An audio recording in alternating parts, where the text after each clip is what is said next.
Hey everybody, we have returning with us Dennis Stone tonight. He's come back to revisit with us and give us information that is updates on America's Stonehenge, Mystery Hill. That's next.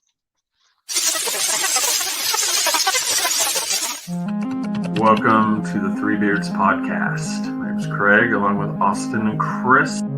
Passed to a new generation of Americans born in this century.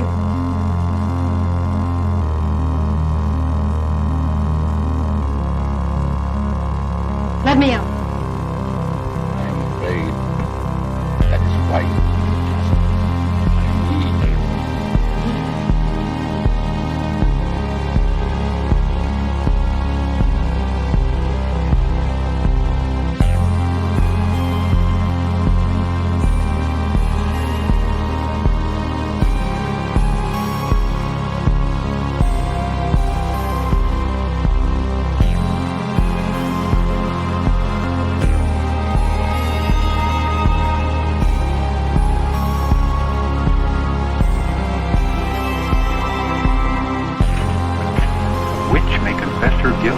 Then live to send the innocent to their death? Is this justice and honor in Massachusetts colony?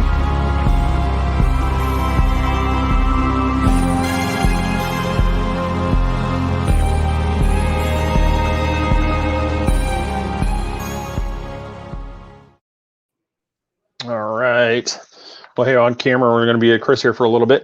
Still waiting for Austin to get here. He's on assignment at the current time. So, right now, we would like to bring in Dennis Stone, the man of the hour. Welcome, Dennis, to the program. How are you, sir?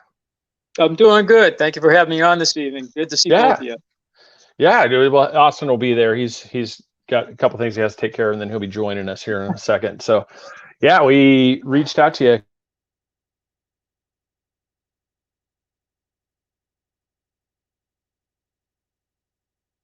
God, I'm trying to think in my head. How long has it been since we talked to you last? I don't know, 6, 7 months. You know, it's been a while. Yeah, it's been probably last year, I think. Yeah. Yeah, it's been a little while. It's but you've start out kind of. I've got some pictures that I'll try to share up here too. But one of the things that you've really been working on in your projects is you've been doing a lot of thinning, trying to clear out some of the underbrush and making it a lot more accessible to get into the site. Yeah, we did a forest management program. It lasted a couple of years, actually. We started in 2018 by having a University of New Hampshire Forest Extension Service gentleman come down here and walk the forest with us and look the forest over and see if it was a good candidate for a management program. And he said it was, after walking around for a couple hours in the 110 acres. And he gave us a list of licensed foresters. And we interviewed one in 2018, and then we hired one of them. And he began right away marking trees, thousands of trees to thin out the entire hilltop, basically. And the tree cutting began, I believe, in December of 2019. It went on for a couple months. And then by February, it got warm, and they had to pull the equipment out. They don't want to sink in the ground with this heavy equipment. It's an archaeological site for one thing, and they just don't want to make a mess. Make a mess out of everything with the heavy equipment. So then they waited about 10 months, and they came back last December, and they ran about 2 more months. And they made a lot of different products out of the wood. They thinned it. They took out invasive species.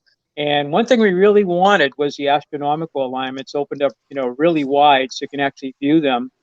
And also open up a couple alignments that were never opened before. The alignment clearing began in 1965. So it's been, about 55 years that we've been working on this.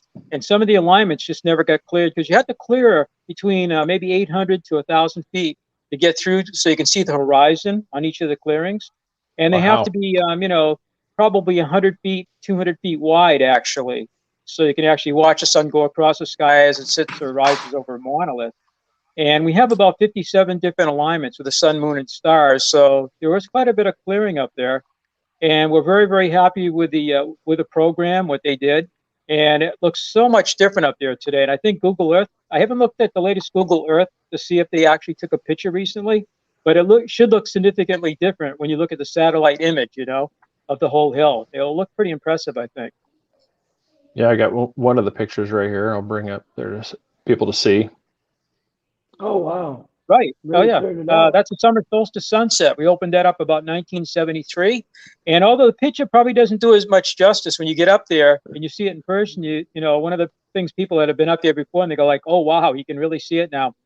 About 4 years ago, the forest was slowly growing back in on the alignment. And we tried to trim it out, take out trees, take out limbs. And about 4 years ago, it was a beautiful sunset, except the trees had filled in so much that we were watching it and we were looking at our clocks going, wait a minute, it's 8:24.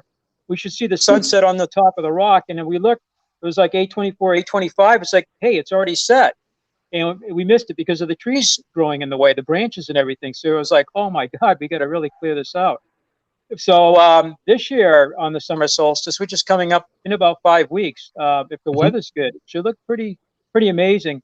Because in the far distant horizon, there's actually two hills that come together, kind of slope, and the sun actually rolls down one of the hills, and then it hits the top of that stone right on the point.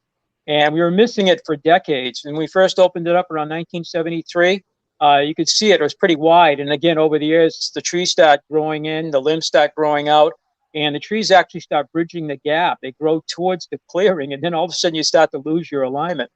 That one there, see, now is another area that's right off the winter solstice sunset. The stone's not in view, it's actually behind where this picture was taken, but you can see the horizon beautifully. And that winter solstice, actually, that is the first one we opened up in 1965. And the gentleman that did it was up last week with some pictures he took in 1967. And you could see the sun setting over the monolith, but there was a thin overcast, and all you could see the brightness of the sun, you just couldn't see the orb. So we had to wait 68, 69, we had similar conditions, and by 1970, we actually got the first real photographs of the full sun setting on top of the winter solstice sunset, and that was over 50 years ago. But I had never seen those 1967 pictures before, you know. I just, they were with our manager from the 60s, and he's back. He was in all over the world in the nuclear industry, and he thought probably we had copies of them, but I never did. I said, well, thank you very much. You know, the very first astronomical alignment photographs taken in 1967 on the winter solstice sunset. And what you're looking at is just beyond that. That's looking down our property, down a hill to a plateau area, which I think would be a great area to look for a habitat site. It's very flat where people would actually live, because we don't think they lived up on top of the hill where the site is. And then we own kind of part of the next hill beyond that, which was really not accessible before, but it's very hard to get out there. It's very rocky, hilly, steep, and a lot of woods and logs to climb over. But the Forest Management Service really opened it up. And that you're looking at right now, that photograph is of the winter solstice sunset monolith. And you can see the trees on either side of it are very thin. If you saw photographs before that, it was just a thick, thick forest, you know, and it was a narrow opening, actually. So we're very, very pleased with the thinning of the woods. I would say it took close to 4 months for this equipment to remove all these trees.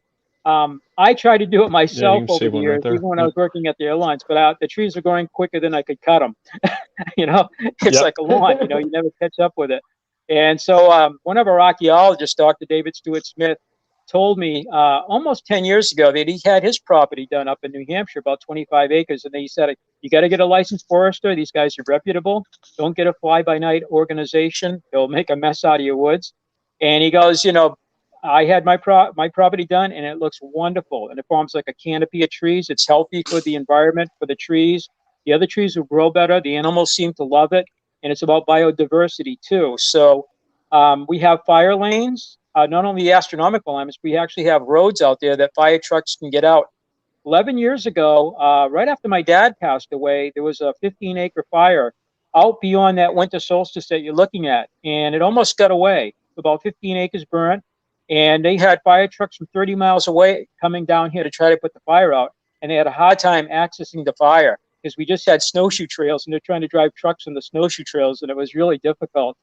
But in the future, if we have a fire, we should be able to get at it much, much easier. We will use those trails for snowshoe trails. We'll have more access to some of the other features like serpentine walls, windows, and ancient quarry sites out there. So we'll be able to get people out, archaeologists out there, to look at these things a little bit better.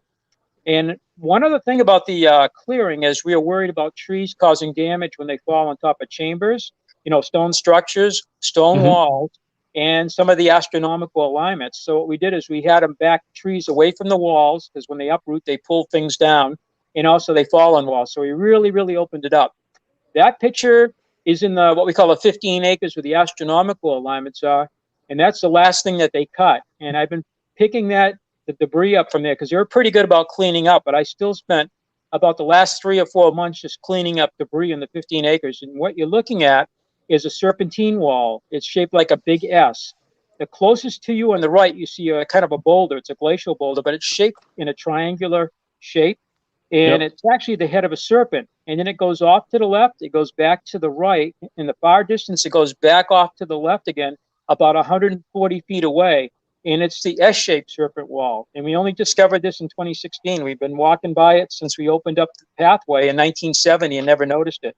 We knew there was a wall there. We just couldn't tell what it was. And that picture there is before they cleared. So that's how it looked before. You should see how it looks now. When you walk up and you see the serpent, even 100 feet away, it's like, oh, wow. I had some people with me, including that manager, the nuclear engineer, and he hadn't been up there since about 1970, like I mentioned. And when we approached it, he goes, oh, wow, look at that. You can see this big, he had never seen it before. He was pretty impressed by the whole thing. So it actually worked pretty well. That's not our back of the visitor center. That's a patio, and you're kind of looking up at the watch house. In the far distance is actually a boulder. It's the head of a 2,550-foot serpent that loops around. It looks like it's biting its tail. And that wall actually undulates, it goes around, and it touches every astronomical foresight stone. When you have an astronomical alignment, you actually need 2 points. You need a foresight and a backside, like kind of a gun sight. You stand there, you look at both of those, and you look at the distance, you'll see a sunrise or sunset, moonrise or moonset, or maybe a star alignment. But that wall encompasses the 15 acres I mentioned that we've been clearing where our visitors go. And we're working outside of that slowly now. And the boulder I can see, but it's a very small picture, but the boulder you can never see from the building before, it was just out in the middle of the woods. And now you can look up. If you were to the left of this picture, maybe about 50 feet, you could actually see the head and then the undulation wall to the right. It looks pretty impressive now. Yeah, got another, let's see, I'm just trying to, wow. We've got some pictures like here, the lift stones. Let's see what we got here. That's that same winter solstice stone, correct? That looks like the winter, but actually that's a summer solstice. Okay. Yeah, it's a little bit wider than the winter, but it is very similar. They all look like arrowheads almost. Gigantic arrowhead. This one, while you were describing, I pushed this up here. This is some of the improvements you made. Like you've done a lot of road improvements too. Yeah, that's the entranceway. The original parking lot was put in 1958. We just removed some of that hot top 2 weeks ago. We did a really nice job in 1958. I mean, it lasted all these decades, and we finally decided to tear everything up and put in a new road. It'll be easier for plowing. When people approach the parking lot in our visitor center, it'll look really nice for them too. The other road had a lot of wear and tear from trucks, school buses, and cars for over 60 years. So that's one of our latest improvements. The hill thinning was one. The new driveway right there. And we've done a lot of work in the visitor center too. We put up newer exhibits. We painted everything, put in new flooring. And we did that one during COVID-19, so we had a chance to do a lot of stuff and catch up, So the work here never ends, actually. Yeah, well, no, I can't imagine. Only I can't imagine. That's all you said. That's impressive. It just what you had there. So there we've got two, and one of the things I wanted to get with you, today especially, is you guys have started using through Dr. James K. Feathers out of University of Washington, the Department of Anthropology. You guys have been using OSL to do some tests. And I want you, for the people that aren't familiar with what OSL is, I was just going to have you kind of give a brief description of what that is, what you've done in partnership with Dr. Feathers, and what you guys are hoping to get out of this testing on your site. Yeah, I'm no expert in OSL, but I can tell you what I know about it. I've been familiar with it probably almost 10 years. I believe the technology originated in the 1980s from what I've read, but it's being used more today. I guess they've they developed it, and it's like radiocarbon dating in the 1950s. They made advancements after that, and they do particle acceleration tests and everything. But optically stimulated luminescence actually, you can either date dirt or you can take actually stone. And geologists use this, archaeologists use this for dating. And you have to have potassium, feldspar or quartz. And our stone up there and our dirt has a lot of that. So it's a good candidate for this kind of testing. So basically with the dirt or the stone, it tells you when the surface or the material last saw the light of day. So if you made a wall and the soil builds up next to a wall over time, let's say you built a wall 1,000 years ago and a couple hundred years later, the dirt builds up next to it. It does that gradually from wind-blown soil and particles accumulate on the ground. In New England, it's about 100 years for an inch of soil to accumulate, to 125 years. So what they do is actually take a core into the dirt, and if it's next to the wall, you try to get the core, the lowest core you can take near the bottom of the wall. And our walls are sitting on bedrock, so that would be the bottom. Almost every structure and every wall up there where we tested or ran ground penetration radar is sitting actually on bedrock. The whole hilltop is bedrock. So you take a core of soil, and it's done in a dark room environment. You can't let the material be exposed to daylight. It will contaminate it immediately, and it'll be a worthless, core of dirt or even the back of a stone. So we had 4 cores taken on 9/11, on September 11th last year. We had a team of about 25 people. It was an all-day event here. And Dr. Feathers did come out from University of Washington. His 2 assistants came up from Brookhaven National Laboratory. We had 2 state archaeologists that had never been to the site before, and they finally came and they were observers. We had the New England Antiquities Research Association, a group my dad started in 1964 and is still going pretty strong today, researching these sites across the Northeast. They had their dream team. They called it the OSL Dream Team. And we were one of the places chosen. And on that week of 9/11, they went to 5 other places from, I believe, New York into New England. And we were New Hampshire, one of the New Hampshire places they chose. It used to take up to 5 years to get the results back. But more recently, it got down to under 2 years. And right now, I believe it's going to be about a year. We have got one preliminary result. It came in about 7 months after they took the core, and it's uncalibrated. What they do in the hole is they stick a little device in there and it measures radioactivity. It's called the dosimeter, or dosimeter. I always mispronounce it. And it collects the radioactivity. They want it in the ground for about 1 year. So from 9/11 last year, I think they're going to pull it at the end of August. It'll be about 12 months. And then they can calibrate the date. So this is kind of a neat way of dating things, and we had 3 cores taken from the Oracle Chamber, the biggest structure that's on the site. I think we might have discussed the Oracle Chamber before. It's right in the middle of the complex. Yeah, I believe we did, yeah. Tables next to it. The chamber is very sophisticated. It kind of runs true north and south, and then it has a branch that runs east and west, and that branch has core belling, the inverted staircase inside of it. The north-south part is just vertical stacking of big slabs with great big roof slabs. And it's kind of shaped like the letter T. If you were to look down at it and you had, like X-ray vision, you could look into the structure. It looks like the letter T, kind of. And it has 5 closets. It has 2 underground storm drains that actually keep the structure dry, just like storm drains we have today, all made out of rock. It has a couple of carvings inside of it. One they call the deer carving, and the other one's an arrow. And it had a chimney flue with 2 stone louvers. When we opened in 1958, somebody actually took them for souvenirs, and we've never seen them since. And we have photographs of them. They could actually adjust the draft for the fire in this chimney. It has a big, what we call the bed. It's about an 8-foot underground tunnel with a window. So this chamber, we wanted to get some datings on this particular chamber. So I took a T-probe up there on top of the roof, and we thought the soil on the rooftop might be a couple inches deep, maybe 3 or 4 or 5 inches deep. And when I stuck the probe in, I was quite surprised because it doesn't look that deep. It went in 17 inches, I think, on my first push. And then I put a flag in that hole because sunlight gets into that hole. It contaminates that hole, obviously, so we mark it with a flag. And I wanted to mark it for Dr. Feathers and his group. I went along and I did 3 more T-probes along the roof, and the deepest one was 24 inches.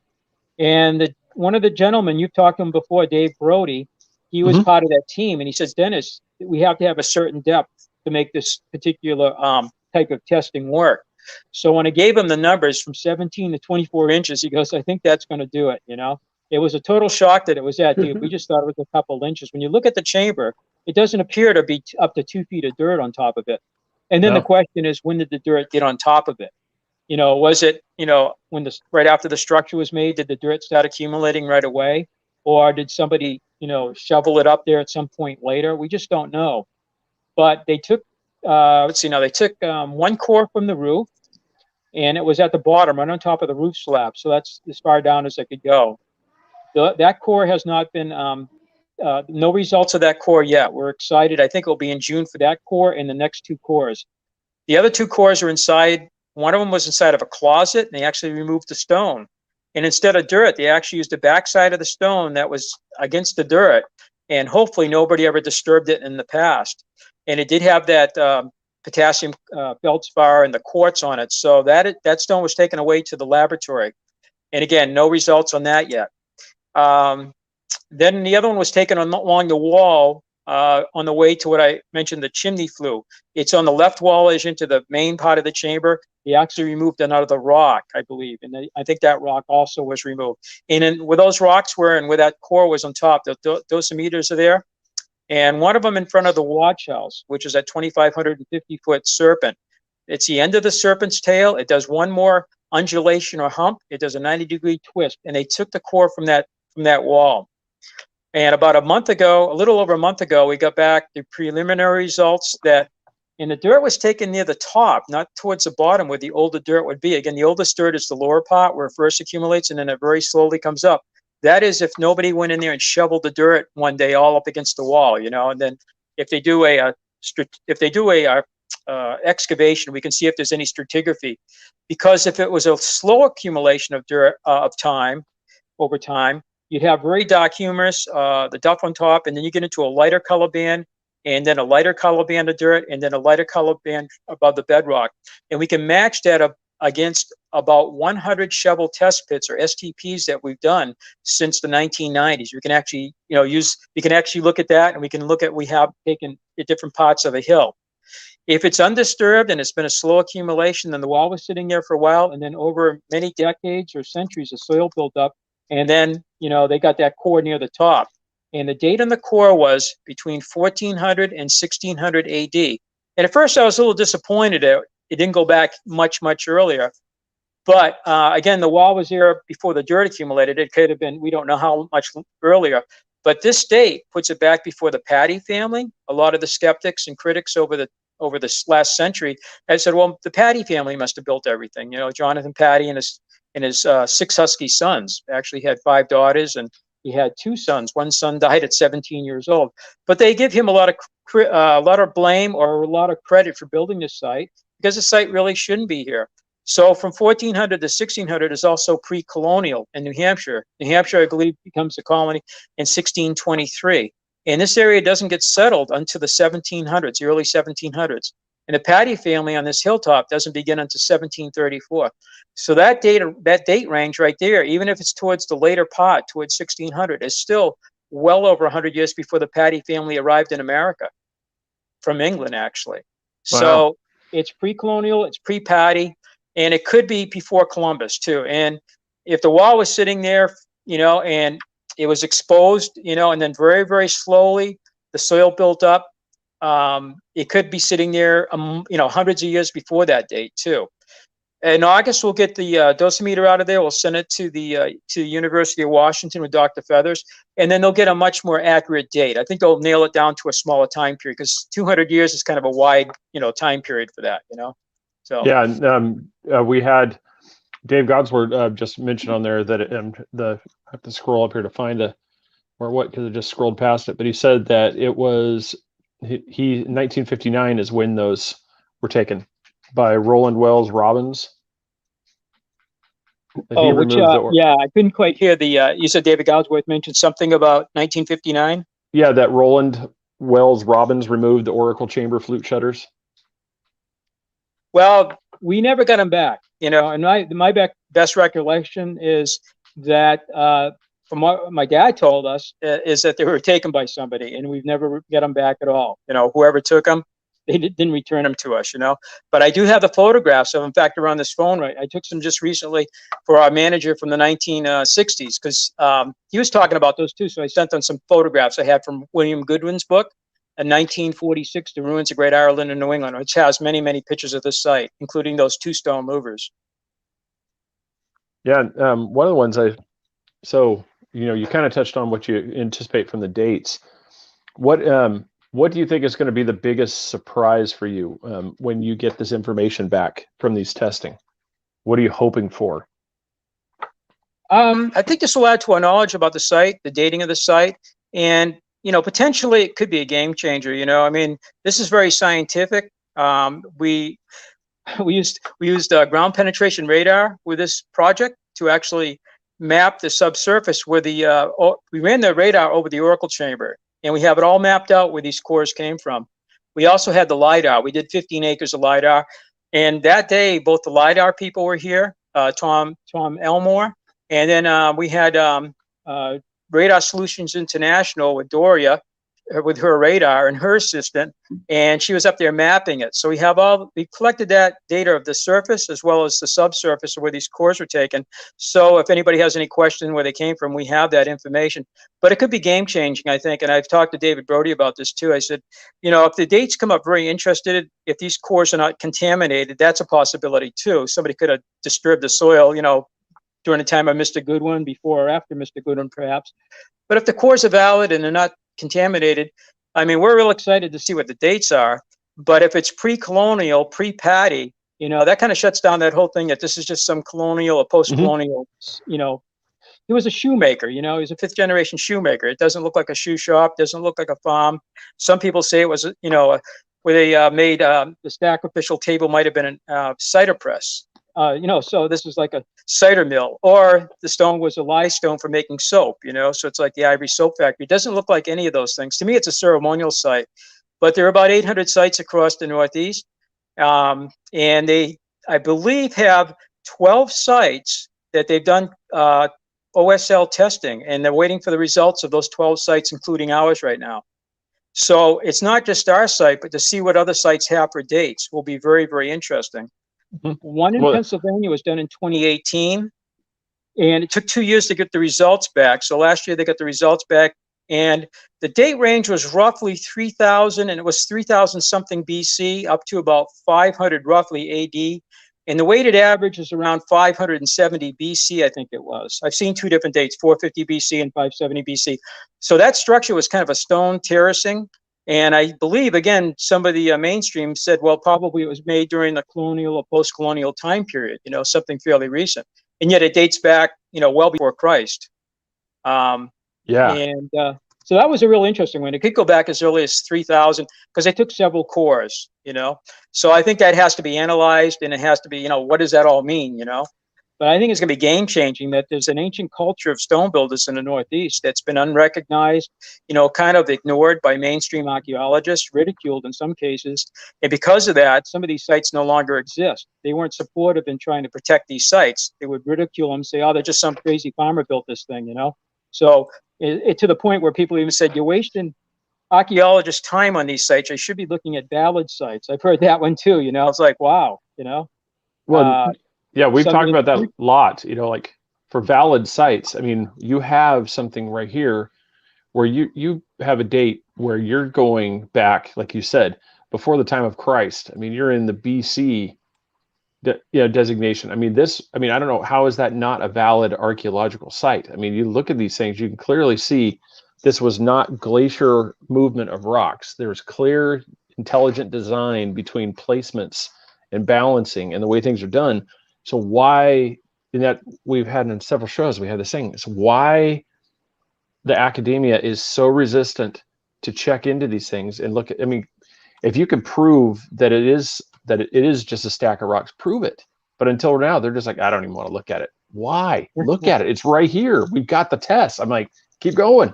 Keep finding the answers. Right, we can show them the site for sure. I had a question. UFOs are very interesting, but I can't go out on a given day and show you. Although I have seen something recently in February. All the years I flew, I saw a couple of interesting things and had to be at home in February to see something that was just totally amazing to me in my living room, looking towards Manchester Airport, where I used to be based. I was looking towards where the runway 35, the approach path is, and I saw a very, very bright light. This is very, very intense, and I looked too far to the northwest to be a planet, like Venus. It was out of the plane of the ecliptic. It was just too, and I'm thinking, oh, it could be landing on runway 6, but it doesn't seem to be the right angle because landing lights are very bright, but there was no position lights. There was no rotating beacon light or strobe lights, logo lights if it was an airliner. I didn't see any of that. I mean, I got about 30,000 hours of flying, a lot of nighttime too. And I stood there and it was, this happened over the course of about a second and a half. I'm looking at it and I'm thinking, what could it be? All of a sudden it went straight down and there was no acceleration. It was instantaneous towards the ground. And I remember the one in, I think it was over the Dome of the Rocks in Israel where the thing came down. If you see that video, it sat over near the Dome of the Rocks, but it went up in an instant. This one did the reverse. This went down towards, I think, towards the earth. The only other possibility is it headed west, and it was so quick, it, went over the horizon, but I think it went down vertically towards the earth. And I was like, and I called my wife, it was over by the time she came, and I don't know if she believed me. And I said, I've never seen anything like that, So I can show you the site, but that I can't show you again, I don't think. So they can walk up here. They can look at all the data we've collected over 83 years of research up here. And the LiDAR is kind of cool, too, because this handheld LiDAR, it can see down to about 1 centimeter, roughly. So, again, I think we mentioned before, looking at a standard unit of measure. Roscoe Whitney back in the 1930s, working at the Goodwin, said, I don't know whoever built this didn't give a damn or know about linear measurements, because I've looked at linear imperial measurements of inches, feet, and yards. I've measured the width, the height, the depth of these structures, and they don't conform to that. So this handheld LiDAR may be another nice application, is to see if we have a standard unit of measure, for building this. And if you look at the chambers too, like on the LiDAR, and we were also measuring this before we got the LiDAR, and I said, the floor plans seem to be trapezoid, whether it's where the Patty households once sat. It's not rectangular. It looks rectangular if you walk on it, but if you really look at it, and if you look at the LiDAR, or you go down and measure it, it's not, the corners aren't 90 degrees, and it's a trapezoid shape. The chamber in ruins has a trapezoid shape. The Patty chamber, we call it, wasn't built by the Patties. And also the groove on the table is also trapezoid, about 9 inches shorter at the top than the bottom. We thought it was a rectangle for all these decades. And then there's a little, what they call the animal pin next to the table. We don't know what it is. It's still like a cubicle thing. It's open. But if you look down at it, even if you stand there and look at it, you can see it's trapezoid. But on the LiDAR, it's like, oh, yeah, you can actually measure it, So I don't know if too many farmers or shoemakers that would have built everything with a trapezoid shape to it, And the chambers have core building too, that kind of a arch shape in the corners. And again, the chamber in ruins, we thought it was just vertical corners. As we looked at it about 4 years ago, very carefully, my assistant archaeologist, who's also a professional stonemason, he builds things. He goes, that's core build right there. And Mr. Goodwin had everything core build in his book, like beehive shape, because of the Irish Caldy monk theory. We thought he was a little bit off his rocker on that. I think we used to joke about it anyway. He wasn't totally incorrect. There is a core building to the corners of these structures, like the Patty chamber, the chamber in ruins, and because the Oracle chamber has a core building in it too, on the east wing of it. So we're discovering some new things about the site, a lot of small detail things. But I think the OSL, I think it's scientific. If it's, if Dr. Feathers, I hope he's going to publish all of this and explain it very thoroughly so everybody can understand it. And again, it might be a turning point. Yeah, Chris, you had a question real quick before I. Yeah, I was wondering, for the people who's listening, what happens when trees topple over and mess up the stones? What do you all do? Do you try to repair them, or you just let it go as natural? The tree fell, those stones got messed up. Chris, I'm sorry. It was a little bit, the volume was so low. Did you say if something falls over? Yeah, if trees fall over, what do you all do with the stones? You just let that be new artwork, or what do you do with that? Do you try to reassemble what you remember, or you just let it go? If a tree falls over? Yeah. See, I'm not getting that. I apologize. If a tree falls over and damages one of the structures, one of the things, what do you guys do? they have fallen on some of the walls, and if we see it and we know where the stone goes, we try not to rebuild things too much today. We were at Chaco Canyon recently, 20 months ago, actually, in Hoven Week, Canyon of the Ancients and Mesa Verde. And the Park Service now isn't really doing like restoration. They do preventative maintenance. If something does get damaged and they know where it belongs, they'll put it. And I think that's what we do too. Like, I did see them take down, they were so good about protecting our walls and chambers where they're using that equipment, but one branch did knock a rock off one of our walls. I took a picture of it and I later put the rock back up on where it came from. So, you know, in that case, if I know where it goes to, I'll put the rock back up, but we try not to disturb too much up here. There are a couple of monoliths that fell over, either from trees. You know, these are always falling down in my time, you know, in my dad's time, probably in Goodwin's time too. Some of the monoliths, about half of them are falling over. And there was a question about standing some of these back up in the past. You know, do you want to stand them up? I think if you disturb them now, you might contaminate the soil around them that might be able to use by OSL to show when they fell over, you know? So I hate to touch anything now, but I think it's a great question. I think that kind of bothers us too. You know, what do we do?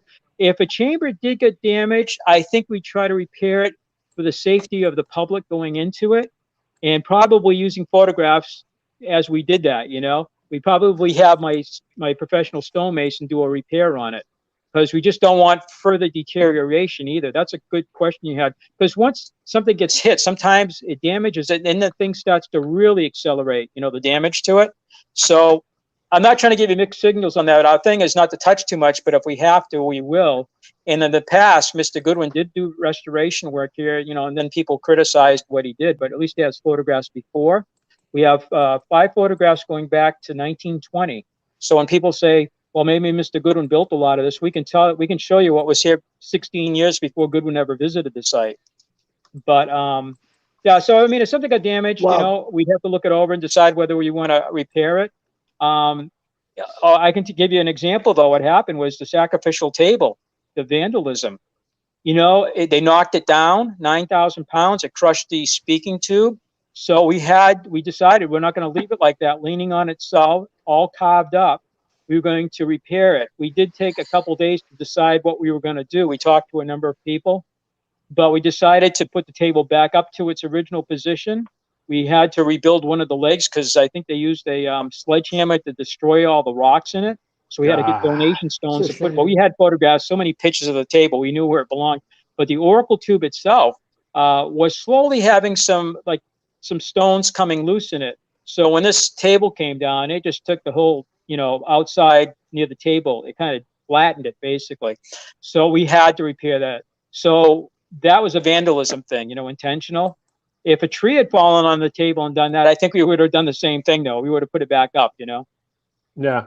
And then that's a great question though. I mean, that's, you know, it's a really good question, you know? And I don't have an easy answer for that. I guess we'd have to look at each one individually and say, yeah, I know where that rock came from. I know what that tree did. We'll cut the tree off it. We'll put the rock back where it belonged because we know where it belonged, you know? But if it happened like hundreds of years ago, and you can tell some rocks probably were knocked off, I don't mess with them, you know? Yeah, Dave had another question. You answered the question very well. Yeah. No, yeah, that was a great question there. I didn't mean to cut you off there, Chris. Sorry. No, I was just trying to get Dave thing before I keep trying to bring the question down. He was like, he wants to, you know, he's going to be interested to see how those OSL dates line up with Dr. Winkler's stellar alignment dates. Yeah, Dr. Winkler divides the building or construction of our site into, I don't have it right in front of me, but 3 different periods of time. And he used the astronomical alignments, and he used some of the 12 carbon datings we've taken, you know, for that. He did an analysis on them, and that was his hypotheses, and actually had the publication and everything of the different time periods, kind of like StoneHenge, stage 1, stage 2, stage 3, ABC. And he kind of does the same thing. So yeah, David Ellsworth's question's very good. We'll have to see what the results are, you know. We think the site was kind of a layering of cultures, you know, and maybe one of the oldest dates is 7400 BC. It was a fire pit. I'm sorry, 5400 BC, 7400 years ago. And that they believed was a fire pit to their best understanding. And it looks like middle archaic time period, somebody possibly building a fire on top of the hill, but not constructing the site. It didn't really date any of the stone features whatsoever. It was near the North Stone, but that might just show that the site was, attractive to people going back to that time period. And then when they built the site, we even discussed this back 45 years ago when we were doing a lot of the survey work on the astronomical. That began in 1973. And we were talking about, it looks like the astronomical center may have moved. I got maps actually using the equinox sunset boulder as the center of the alignments initially. And then they moved it to where the astronomical viewing platform is today. I have the whole thing all mapped out. And I was surprised that we still had one of the maps from that time period, from 1975, showing where the astronomical center may have been. And then they moved it about, probably about 200 feet to where it is today. Because Stonehenge was built, part of it was taken down, and then it was built, that kind of thing. Mm-hmm. So it may have evolved, So well, that's a great question by Dave. We'll just have to wait for the results and see what they say, I know, because you guys had Harvard and Penn State came out there, the astronomy department, doing the alignment studies, and they showed an accurate alignment that dated back over 2,000 years. I think it was 2000 BC. So I mean, we're talking 4,000 years ago. Yeah, right. So the survey went from 1973 for phase 1 up to about 1977, and we sent that data to the Harvard-Smithsonian Center for Astrophysics in Cambridge, Mass. And by 78, we get the results back, and they mentioned that the alignments, if they were used for that purpose, would work around 1800 BC, plus or minus a couple hundred years. And that data was the same date, basically, of the 1971 radiocarbon dating, almost 4,000 years old. And then Dr. Winkler joined us around 1997, and I believe he died in 2001 from, I think it was a heart attack. I know we lost him quickly, and I was still flying, of course, at that time, and my dad let me know, I guess, and I was quite shocked because I had no idea he had any health problems. But that Harvard-Smithsonian report said you have 24 star alignments, which was a surprise to us. We knew we had the true north alignment with Polaris today. And because of precession 4,000 years ago, Thuban, Alpha Draconis was the pole star. We didn't know about the other 23 star alignments. So that's what Dr. Winkler, he spent quite a bit of time working on that. And he identified different stars. And on that report is a name, I think Deneb is one of the stars, Sirius, Aldebaran. There's a couple other ones too in there. Izar is another star. Wow. But 23 different star alignments. And that's what he kind of worked on, until he passed away kind of suddenly. Some people have been asking the questions, and anybody at home, you can find more information about that as we're talking about this at StoneHengeUSA.com is the site. And that's also, you can go visit this place. If I'm not mistaken, it's Salem, New Hampshire, correct? It is in Salem, New Hampshire. That's right. Everybody comes up here for Halloween, and they end up down in Salem, Mass looking for us. And Salem, Mass is about 30 miles away. That's a little confusing for people. But on the website, we have our 12-minute video that we show in the theater. And we also have a free app download, so you can actually do a virtual tour of the site. You can use it here as you walk, or you can actually, in your lazy boy at home, do a complete tour of us, and it talks to you as pictures and text. And that's on the website, too. And the next event should be we're going to have a drumming circle. The gentleman had to reschedule that, but we're going to have the summer solstice coming up. I believe it's on a Sunday this year. Nice. Yeah, hopefully the weather's good. What do you normally do for anybody that might be thinking about going up there for that summer solstice thing? What is the itinerary for activities? Yeah, basically observe the sunrise in the morning, and then tickets good all day. They can come in, watch the sunrise, talk to people, have a coffee or whatever, and then they can come back later in the evening and watch the sunset. And during the day, there's going to be a celebration. And a woman named Katja, she's been doing it for almost 30 years. She's from Holland, and she hasn't done it for about since 2019 because of COVID, but she's going to start again. And we have an area she's going to do a celebration. It's kind of Native American, African. It's kind of a combination of different religious festivities and celebrations, kind of. And she'll probably do that around 1 o'clock to maybe around 4 o'clock. It's usually about a 3-hour event. And we were going to have the drumming circle around in the afternoon too, but the gentleman had to move it to a different day. So we're thinking about doing some sort of live streaming with us for the sunrise, like they do at Stonehenge now, or Newgrange in Ireland. We're thinking about doing that. I don't know if we will, but that's our plan. Yeah, because that would be something, especially when you get that that's something too, whether you still do it free, but there's even like for a small charge, you could have that where people watch live stream, they get in there, and use that money for preservation and stuff for the site too, Absolutely. would be fantastic, because that would be awesome. Just because there's some things like we've had talked to people where you can't be in all these different places at the same time, and it'd be cool to just be able to sit here and watch it, live as it's happening, since you can't make it. Exactly. And technology is kind of cool in that way. We have one of the coolest ones we found was the Illumination Effect inside the watch house. There's a quartzite stone in the back wall, and people have been talking about it for many, many decades.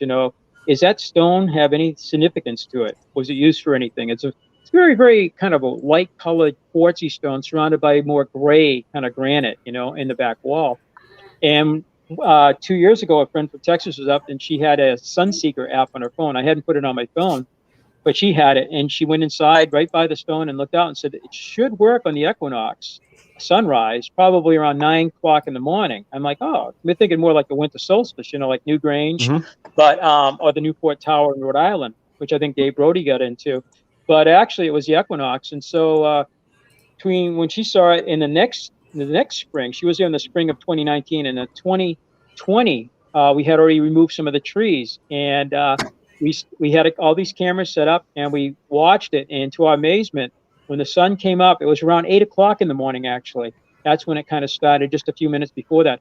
We noticed that the shape of the entrance of the chamber created a light and shadow effect, and it actually framed the shape of the stone. It wasn't just an illumination, it actually framed it. We were shocked by that. I mean, I know some skeptics may say it's just purely coincidental, but I don't think so. That thing is, it's dead on. And so we did a time lapse over 30 minutes. We cut it down to 30 seconds. My daughter-in-law, Kat, did it. She did a nice job and put it on YouTube. At the end of 30 minutes, it looks like almost like a hand with a finger pointing back at that stone. So if the sun's the male, the rays, the fertilization, the egg is that stone, you just fertilize the egg. It's not unlike, again, that the Newport Tower or New Grange, the light that hold like the womb, Yep. But there's a couple caves in Colorado, the Crack Creek Cave and the Pathfinder Cave. And there's a couple other caves out west, too, that do the same thing. Those are natural, but there's petroglyphs. And some of the petroglyphs are serpent. And on the equinox sunrise, the serpent illuminates. And this watch house is the head of a 2,550-foot serpent, we think. And it's on the side is where that quartzite stone is, and where the chamber is. It's like the womb. And the sunlight goes in there, spring and fall equinox and the sunrise. Wow. And I was pretty shocked, but I still am, from last year. And we saw it again this year, and it looks so beautiful. And David Brody and a whole bunch of people were up. It was quite a few people. So everybody got like a second to look in there and get their head out of the way, so other people could see it, And it was pretty spectacular. And that's kind of where the cool thing is. The more people that visit the place, the more attention that's paid to certain things like this. You're going to catch these details that before, the serpent wall, this illumination of these specific things. Nobody knew was there until all of a sudden it's discovered, and they're like, oh my God, it just further validates that this was intentionally laid out and not just haphazard. Like, I need a cellar so I can store my roots and put the grain storage at our site. Yeah, and it's just it could be a coincidence. I think we've been to Chichen Itza down in Mexico, and on the equinox sunrise, I believe it is. We were there, but we weren't there for the illumination shadow. But I believe the serpent goes down the steps on that day too. So there's a tie-in with the equinox and the serpent again down in Mexico. In Chaco Canyon, we were there 20 months ago. Well, we couldn't go up and see where the dagger is, but I believe there's a serpent in that too. That should be, I don't take my word for it. I read that. I'm like, wow, I got to double check that, and I haven't yet. But the serpent and the equinox seem to be a little bit of a tie-in, whether it's in Mexico, the caves in Colorado, and also our site, So when it kind of, you notice, like, especially if we've been doing these shows, I've really started to see these threads that just all seem to work together. It's like everything is connected, because you're talking about all these serpent mounds, these serpent designs that are across the world that all seem to, and these age things. We're talking thousands of years ago. All these different cultures are worshiping, celebrating these things. And you look in here, there has to be something connected to all these sites. There has to be a connection between these things, because what are the odds that all these different points in the world would come up with the same thing? Right. I mean, even Yeah. Göbekli Tepe, you know, it's almost Mhm. what 11,800 years old. Has artwork. Some of it's insects, some of it animals they don't recognize. But I think the tail might be a comet. You know, in a sort of a symbol for that. But it has a serpent. You know, going back there, and then because the Bible with Adam and Eve and the serpent, the Egyptians had the cobra. But yeah, it seems to be a worldwide thing, and it might be the constellation Draco that might have inspired them. Mhm. I was watching Skinwalker Ranch. It was on one night. I just flipped through the channels, and where they showing some petroglyphs out in Utah at that, and they had some archaeologists come in, and they had an astronomer too. And they think it was Draco. Some of the petroglyphs were Draco. So Draco, the constellation, is the one that we think might have inspired our 14 serpent walls here, possibly, and the Great Serpent Mound in Ohio. I've read where that may have been inspired. And I think there's 94 serpent mounds across the United States, the most famous being in Peebles, Ohio. But there's also these stone walls like ours that go all the way out to Weed, California, right by Mount Shasta, you know? So it's kind of hard to say who, you know, who these people were because of the serpent, because serpent, I think you just said, I had a hard time hearing you, but I think the serpent is a worldwide thing. It is. It's like all cultures. I mean, obviously, you know, you look at Asia, China, you know, they have all the celebrations, you know, with the dragons and so, you know, there's serpents. I mean, you go down to Mexico, like where you were, you see that all across, you know, those pyramids, all those structures. These symbols of the serpent is everywhere. I mean, no matter what culture you have, they seem to have this same iconic graph, you know, things that just everywhere you look, these things are similar, and so there has to be a connection between these things. They can't be random because there's no way. I mean, it's You're right. statistically improbable. I think so. Yeah, I took probabilities and statistics in college. It seems like it would be. We had an archaeologist here on Monday, and he's traveled all over the place, and he was in Peru, and he goes, the serpent's down there too. And I think I've seen it on TV shows. I haven't been to Peru yet, you know, but he was talking about the serpent's down there, and he named it, you know. I'm like, so again, the serpent, you know, it's like everywhere, you know. Yeah, it's one of those things. I'm hoping, especially like these tests with the OSL, that these come back with some pretty significant findings for you guys, because it's when I know like the accuracy sometimes in the testing can be a little on the low side, but even if you can get within a certain date range, I mean, we're talking anything that counteracts the Columbus theories, you know, that the Smithsonian and everybody else just holds steadfast to, that everybody on this continent was just people that went around digging in the dirt and building basic structures. You know, you look at it like, no, there's just so many things that are done, that this was prior to the old world coming over to the new world. Everything was here, and that's what I said. If these tests come back, I mean, we're talking, like you said, 2000 to 4000 BC. I mean, that's incredible. Definitely. I think Dave Goudsworth had something about the Hun Serpent. I know one of the people from vice president of NERA up to recently, and he was saying, do you have the plume serpent, which I believe originated maybe in Mexico, perhaps, or maybe in south of there. It goes into the Ohio Valley, the two Hun serpent, basically. I said, I don't have that in my stone walls, but I have one over here. It looks like one in Colorado. There was a serpent wall in Colorado. It looks just like one of ours, but ours seems to have a behind the head kind of a big pile of stones. It looks like a horn.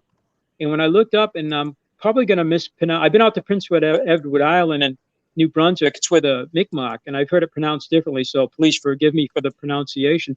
But they have the one-horned serpent, and it kind of like, I think that's maybe what we got in that particular wall, one of our 14. And it's kind of a linear serpent. It's kind of straight, has a triangular head. And again, it looks like one in Colorado. I saw it in a PowerPoint presentation. I almost fell off my chair. But it seems to have like a one horn behind the head.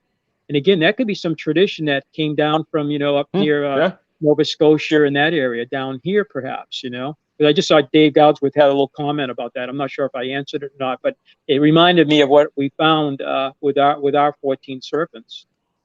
Yeah, you said that great horn serpent motif is shamanic iconography dating back to at least the woodland Indian period. Yeah. And then he's like running deer carving equals plume serpent. Yeah. running gear to me looks, the running gear carving kind of looks like kind of an ibex. When I looked it up more recently, about 2 years ago, it looks like the Iberian ibex. It has the same kind of ant. There's a couple different types of ibex, and I guess there's one or two that are actually they became extinct. But the Iberian ibex, and that's where Barry Fell thinks these people came from because of the type of script, the Iberian Punic or Iberian Phoenician, Libyan, and Celtic. He believes that was a melting pot, a jumping off spot like Columbus did to the New World. And all those cultures were in Spain and Portugal. And so this ibex in the oracle chamber doesn't look like a deer. It doesn't have that type of antler. And other people have interpreted it differently. Everybody's, entitled to their own, opinions and everything. But kind of looks like the Iberian ibex to me, if you Google that, because of the antler particularly, it's really the shape of that. Yeah. And by the way, that carving is right near the window or the exit of the oracle chamber. And it was really a window, not an exit. And I'm wondering if that's another illumination, because just eyeballing it from the inside looking out, a winter solstice, and I think we had to take the Sunseeker app and get in there and check that out. But to see that would actually illuminate, it may not be anything, but it's one of those things that's worth a shot, Oh, absolutely. The problem is when they did the tree clearing, they didn't quite get that area because of the chain link fence. They didn't cut anything inside that 1 acre. They didn't want to touch that whatsoever. The chain link fence was put up in 1937, and it's too near the chambers. You didn't want to take a chance in a tree falling on one of our structures. So unfortunately, I don't know, even in the wintertime, whether we're going to have the sunlight go through the trees, even if the leaves are gone. Maybe we can simulate it, though. I think we could probably simulate it, Yeah, and as we're wrapping up here in time, too, I just want to reiterate for everybody, go to StoneHengeUSA.com and check the site out. Like you said, there's the app, is that on Google Play and Apple to download, or is that something you get directly from your site as well? You can go right to the website and then you can click on it, or you can go to your Google App Store and you can look under America's Stonehenge and you can pull it up that way. But if they just go to our website, you can click on that and they can watch a 12-minute video. And actually, for people that want to visit us too, the tickets can be bought online. They're good anytime, any year. There's no restriction, and there's actually a savings on the ticket price if they want to do something like that. That's all there. Yeah, right on our website there. Yep, there's photographs and there's descriptions, and also events coming up like summer solstice, the drumming circle. Whenever we reschedule that, the fall equinox, all of that will be on there. Everybody can see right here. I'm highlighting the mobile. Download the mobile tour app right there. You can go to the online store. You watch the orientation video. It has all your other information here. So America Stone, it's StoneHenge, but StoneHengeUSA.com. Excellent. You can also find this man, Dennis Stone. He is on Facebook. Do you guys have anything else, Twitter or Instagram? They do Twitter, and because they're on Facebook too. Okay. And Instagram. My daughter-in-law does all that. She takes care of all of that. Okay. So follow them on that. And so, yeah. And then let's see, I'm going to get this off the screen here. So yeah, everybody, thanks again, Dennis Stone, for the updates. We really appreciate you coming back on for that. I was looking forward to those questions. Yeah, thank you very much. I had a difficult time with the audio on this side, but I think I understood all your questions, hopefully. Yeah, I think so. I don't think it was actually that too bad. We think we got everything translated over pretty good. So I thought it was my hearing going. No, getting older. No. We're going to go with the audio. The audio was a problem. So thanks again, sir. I really appreciate it. Best of luck there, and really looking forward to seeing the updates and more pictures as those come in. So everybody, especially the summer solstice. We'll definitely get back. Thank you so much, all of you, for having me on this evening. Thank you. Oh, you're welcome. Hey, have a great night. All right, everybody. This is brought to you by Nanny Cakes. Nanny Cakes 407 on Facebook. Give her a phone call at 407-923-2898.